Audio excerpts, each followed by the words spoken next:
त्याच्या मुलाला निवडणूक लढवावी लागते, हा तुमचा असेल त्याला हे. पण लोकशाहीमध्ये त्याच्याच मुलाला तिकीट दिलं तर दुसरा कसा उभा राहील हा प्रश्न आहे.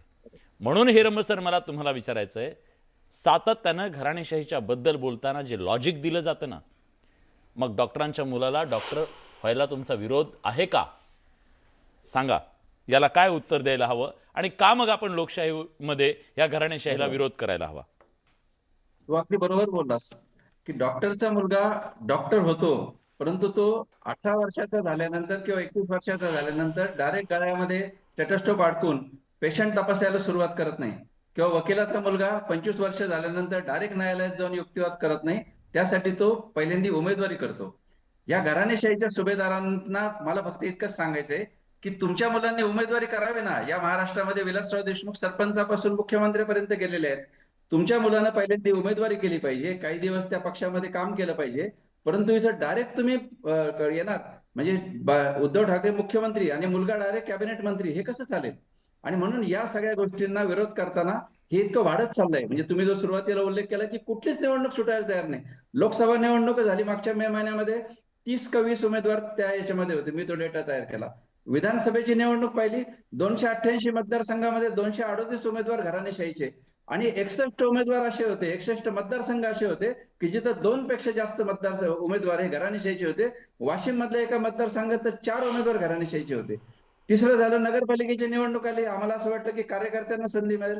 महाराष्ट्राच्या नगरपालिका निवडणुकामध्ये 70 उमेदवार घराणेशाहीतले होते आणि 67% उमेदवार हे महायुतीचे होते. मी त्याचं बारीक अनालिसिस केलं तर 8 उमेदवार हे मंत्र्यांच्या घरातले होते, 18 उमेदवार साधारणपणे आमदार आणि खासदारांच्या घरातले होते आणि 22 उमेदवार माजी आमदार किंवा खासदारांच्या घरातले होते. वाईट असं वाटतं की सारे कार्यकर्ते आज डोळे लावून बसले होते की कधी स्थानिक स्वराज्य उमेदवार निवडणूक येईल. लोकसभेची लढवणे इतके पैसे त्यांच्याकडे नाहीत, परंतु तिथं सुद्धा तुम्ही जर हात मारणार असाल आणि तुमच्याच घरातले जर असतील तर सामान्य कार्यकर्त्यांनी काय करायचं याच्या संदर्भात जे युक्तिवाद दिले जातात, तू जो उल्लेख केला, यांचा पहिला युक्तिवाद असतो की आमदाराच्या मुलगा डॉक्टरच्या मुलाचं, दुसरा असतो की लोक आम्हाला निवडून देतात. माझा मुद्दा हा आहे की लोक तुम्हाला निवडून देतात याचं कारण असं की तो मतदारसंघ तुम्ही अशा पद्धतीने बांधलेला असतो की त्या ठिकाणी विरोधी पक्षाला फारसं उभंच राहू दिलेलं नसतं किंवा साखरेनं त्यांना मारलेलं असतं. संपूर्ण संस्थांचा सेटअप तुमचा असतो, कारखाने तुमचे असतात, शिक्षण संस्था तुमच्या असतात.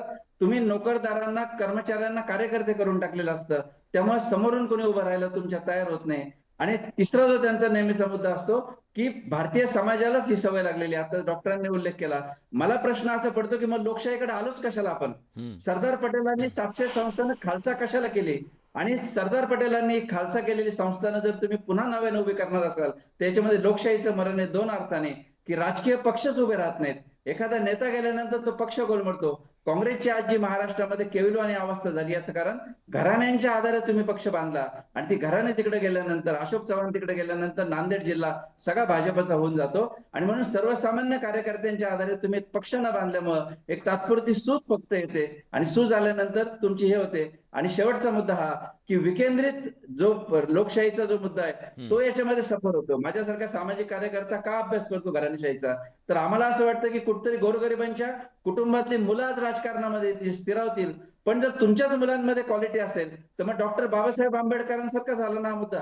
म्हणजे त्या काळातली ब्राह्मणी व्यवस्था अशीच म्हणत होती की आम्हीच शिक्षण घेतलं पाहिजे, बाकीच्यांनी कशाला शिकायला पाहिजे. पण डॉक्टर बाबासाहेब आंबेडकरांसारखा प्रज्ञासूर्य जेव्हा एखाद्या दलित कुटुंबामधून शिकल्यानंतर आम्हाला कळलं की अरे ज्यांना आम्ही नाकारलं त्यांच्यामध्ये किती प्रतिभा होती. आणि म्हणून ज्या कार्यकर्त्यांना तिकीट मिळत नाहीत त्यांच्यामध्ये कितीतरी राजकीय गट्स असतील, पण तुम्ही त्यांना संधीच देत नाही. पण मला इथं राग कार्यकर्त्यांचा येतो की कार्यकर्तेच पुढे असतात. मुलगा तरुण झाला की हेच त्या म्हणतात आता यावेळी दादाला उभं करा, यावेळी ताईला उभं करा. आणि त्या ताईच्या आणि दादाच्या जवळ जाण्यासाठी हेच कार्यकर्ते लाचारी करतात.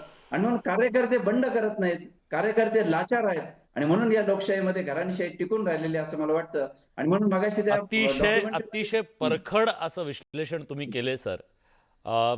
खरंच हॅट्स ऑफ. आणि मला हा जो मुद्दा आहे ना की अजित पवार काही दिवसापूर्वी असं म्हणाले, राजकारण लय वंगाळ,